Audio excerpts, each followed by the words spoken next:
Welcome to untold history Telugu channel. ప్రస్తుతం ప్రతి ఒక్కరూ ఆలోచిస్తున్న ఒకే ఒక్క అంశం 14 తర్వాత లాక్డౌన్ కంటిన్యూ అవుతుందా, ఎత్తివేస్తారా అని. భారతదేశంలోని 130 కోట్ల మంది ఎవరి గూళ్ళలో వారు గడప దాటకుండా లోపలే ఉండి బిక్కుమని చూస్తూ ఉన్నారు. ఎప్పుడు విడుదల అని. ప్రజలకు అనేక అవసరాలు ఉంటాయి. అందులో ఆరోగ్యపరమైన అవసరాలు, హార్ట్ ప్రాబ్లం కావచ్చు, అబ్డామినల్ పెయిన్ కావచ్చు, ప్రెగ్నెన్సీ రెగ్యులర్ చెకప్స్ కావచ్చు, ఫీవర్ కావచ్చు, ఆర్థో ప్రాబ్లమ్స్ కావచ్చు, ఇలా అనేక రకాల జబ్బులుంటాయి. ప్రైవేట్ హాస్పిటల్స్లో, గవర్నమెంట్ హాస్పిటల్స్లో జనరల్ ఓపీ లేదు. అంతకు క్రితం ప్రతి హాస్పిటల్లోనూ ఓపీ వద్ద పెద్ద క్యూలు ఉండేవి. వారంతా ఇప్పుడెక్కడ? ఇలా ఎన్ని రోజులు అని రోగులు, వారి కుటుంబాలు అనుకుంటారు. అందులో తప్పులేదు. వేలాది మంది, లక్షలాది మంది చిరు వ్యాపారస్తులు ఉంటారు. వీరు ఆ రోజు సరుకు తీసుకుని అమ్మి ఆ మిగిలిన లాభంతో బ్రతుకును గడుపుతూ ఉంటారు. వీరు ఏమవుతారు? ఏ రోజు కూలీ చేస్తే ఆ రోజు కడుపు నిండే రోజు కూలీలు కోట్లాది మంది ఉంటారు. వీరి గతి ఏమిటి? ఎంతకాలం ఇలా? ఇవి ఇప్పుడు అందర్నీ వేధించే ప్రశ్నలు. కానీ ఈ ప్రశ్నలు ప్రజలనే కాదు, ప్రభుత్వాలను కూడా వేధిస్తున్నాయి. ప్రజలకు అనేక రకాల వస్తువులు అవసరం. ఈ అవసరాలను తీర్చడానికి రైతులకు, కార్మికులకు, ఉత్పత్తి రంగానికి, రవాణా రంగానికి బయటకు రావడానికి అనుమతులు ఇవ్వాల్సి ఉంటుంది. ఆల్రెడీ ఎసెన్షియల్ రంగాలు పనిచేస్తున్నాయి కూడా. ఎవరి పని వారు చేసుకోకుండా ఉండటం వల్ల ఆర్థిక రంగం ఊహించని విధంగా పతనం అయిపోతుంది. ఇలాగే సుదీర్ఘకాలం కంటిన్యూ అయితే ఈ వైరస్ నుండి బయటపడ్డాక కరువు కరాల నృత్యం చేసే అవకాశం ఉంటుంది. ఈ పరిస్థితులను ఎదుర్కొనేందుకు సెంట్రల్ గవర్నమెంట్ భారీ ఎత్తున కసరత్తులు చేస్తోంది. మార్చి 25 నుండి ఏప్రిల్ 14 దాకా విధించిన లాక్డౌన్ పూర్తి అవుతుంది. అంటే రేపు వచ్చే మంగళవారంతో పూర్తి అవుతుంది. మరి తర్వాత ఏమిటి? కర్ఫ్యూ ఎత్తేసి బారికేడ్స్ను తొలగించి ప్రజలను ఎప్పటిలాగా బయటకి అనుమతి ఇస్తారా? టీవీలు చూసేవారికి, న్యూస్ చదివేవారికి, సోషల్ మీడియాను ఫాలో అయ్యేవారికి ఈ విషయంగా చాలా వరకు అవగాహన వచ్చే ఉంటుంది. కోవిడ్-19 వైరస్ నవంబర్ 17న చైనాలోని హ్యూబీ ప్రావిన్స్లో మొదటిసారి బయటపడ్డాక ఈ రోజుకి అంటే 4 నెలల్లో ప్రపంచవ్యాప్తంగా 15,01,795 మందికి ఇది సోకింది. అందులో 81,939 మంది చనిపోయారు. అంటే ఎంత భయంకరంగా, ఎంత వేగంగా ఇది స్ప్రెడ్ అయ్యిందో అర్థమవుతుంది. భారత్కి సంబంధించి జనవరి 30న కేరళలో మొదటి కరోనా కేసు రిజిస్టర్ అయ్యింది. మార్చి 25న లాక్డౌన్ విధించే నాటికి భారత్ అంతటా 629 కరోనా కేసులు రిజిస్టర్ అయ్యాయి. అవి ఈ రోజుకి అంటే 9 ఏప్రిల్ నాటికి 5,916కి చేరాయి. ఈ రోజుకి తెలంగాణలో 453 కరోనా కేసులు రిజిస్టర్ అయ్యాయి. కంటిన్యూగా కేసులు పెరుగుతున్నాయే గాని తగ్గటం లేదు. ఇలాంటి స్థితిలో లాక్డౌన్ తొలగిస్తే ఏం జరుగుతుందో ఈ పాటికే అందరికీ అర్థం అయి ఉంటుంది. ఇది వ్యక్తి నుండి వ్యక్తికి సోకే వైరస్. తుమ్మినప్పుడు, దగ్గినప్పుడు బయటకు వచ్చిన డ్రాప్లెట్స్ వల్ల ఇది మరొకరికి సోకుతుంది. ఒక్క వ్యక్తికి కరోనా ఉన్నా అతడు తిరిగి ఎందరికో దాన్ని అంటించగలడు అని అర్థం అయి ఉంటుంది. ఎందుకంటే 24/7 ఈ విషయంగా వార్తలు ప్రసారం అవుతూనే ఉన్నాయి కదా. ఏప్రిల్ 2వ తేదీన ప్రధానమంత్రి మోదీ గారు రాష్ట్రాల చీఫ్ మినిస్టర్స్ తో వీడియో కాన్ఫరెన్స్ జరిపారు. దీని తర్వాత తెలంగాణ చీఫ్ మినిస్టర్ కేసీఆర్ గారు ప్రెస్ మీట్ పెట్టారు. అందులో ఆయన అనేక విషయాలు మాట్లాడారు.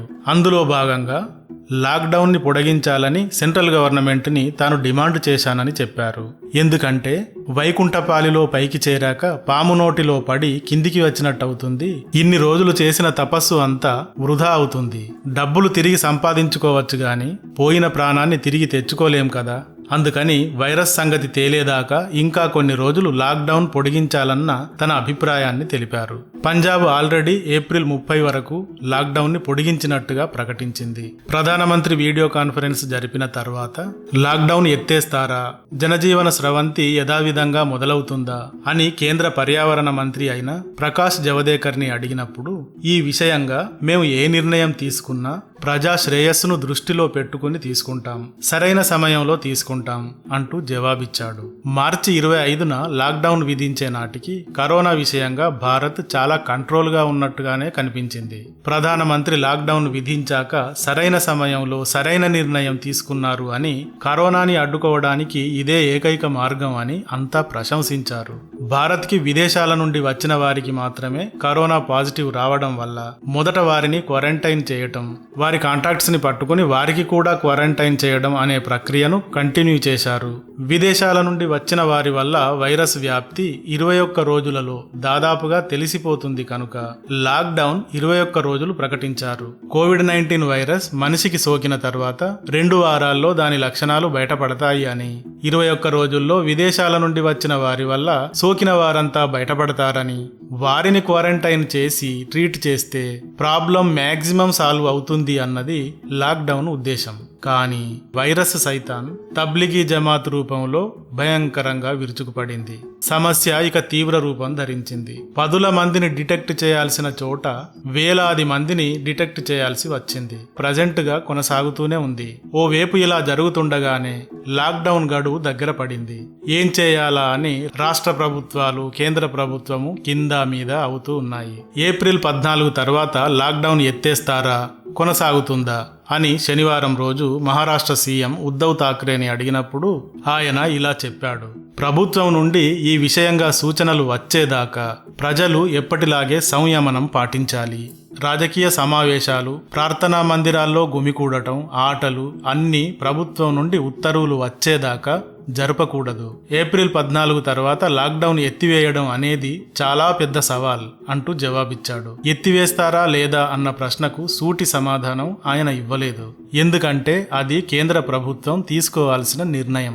ఇదే ప్రశ్న ఉత్తరప్రదేశ్ ముఖ్యమంత్రి యోగి ఆదిత్యనాథ్ని అడిగినప్పుడు ఆయన కూడా ఏప్రిల్ 14 తర్వాత లాక్డౌన్ తొలగించడం అనేది పెద్ద సవాల్ అవుతుంది అన్నాడు. ఒకవేళ తొలగించేటట్టయితే అనుసరించదగిన అనేక ఏర్పాట్లు చేశాక తొలగించాల్సి ఉంటుంది అన్నాడు. ఉత్తరప్రదేశ్కి చెందిన అడిషనల్ చీఫ్ సెక్రటరీ ఈ విషయంగా ఇప్పుడే మాట్లాడటం తొందరపాటు అవుతుంది.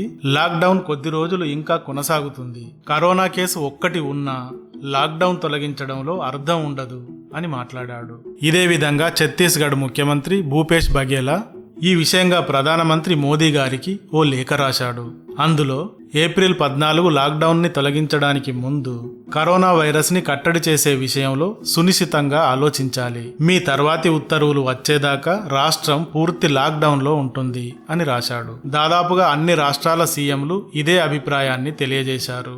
ఇంతకంటే వేరే దారి లేదు కదా. సెంట్రల్ గవర్నమెంట్ లాక్డౌన్ కంటిన్యూ చేసే ఉద్దేశంతో ఉన్నట్టు స్పష్టంగా తెలుస్తున్నప్పటికీ లాక్డౌన్ తొలగించాక తీసుకునే చర్యల గురించి తీవ్రంగా చర్చిస్తోంది. ఒకవైపు కరోనాని కట్టడి చేస్తూనే మరోవైపు దేశ ఎకానమీని కాపాడటం ప్రభుత్వానికి అత్యవసరం కనుక ఇందులో భాగంగా ఇప్పటికే కరోనా విస్తృతి ఎక్కువగా ఉన్న ప్రాంతాలను రెడ్ జోన్స్ గా ప్రకటించి తీవ్ర నియంత్రణలో ఉంచుతున్నారు. ఇదే విధంగా లాక్డౌన్ ఎత్తివేస్తే దేశం అంతటా కరోనా కేసులు ఉన్న ప్రాంతాలను హాట్స్పాట్ సెంటర్స్ గా గుర్తించి అక్కడ మాత్రం లాక్డౌన్ ని కఠినంగా అమలు చేయాలని ప్రభుత్వం ఆలోచిస్తోంది. ఏది ఏమైనా లాక్డౌన్ మరికొద్ది రోజులు కొనసాగటం అనివార్యంగానే కనబడుతోంది. ఆ తర్వాత కూడా ఒక్కసారిగా ఎత్తివేయకుండా దశల వారీగా ఎత్తివేసే అవకాశం ఉంది. దీనికి సంబంధించి నిర్ణయాలు, నియమాల గురించి తీవ్రమైన చర్చ జరుగుతోంది. మనం మాత్రం సోషల్ డిస్టెన్స్ పాటిస్తూ, చేతులు కడుక్కోవటం, శుభ్రతను పాటించడం చేస్తూ మరికొంతకాలం వెయిట్ చేయాల్సి ఉంటుంది. అలాగే ఎన్ని అవసరాలు ఉన్నా, ఎన్ని సమస్యలు ఉన్నా, ఎన్ని బాధలు గాథలు ఉన్నా కేసీఆర్ గారు చెప్పినట్టుగా బతికుంటే బలసాకు తిని బతకొచ్చు అనుకుంటూ వెయిట్ చేద్దాం. ఓకే ఫ్రెండ్స్, ఈ వీడియో కానీ నచ్చితే లైక్ చేయండి, షేర్ చేయండి, సబ్స్క్రైబ్ చేయండి. Thank you.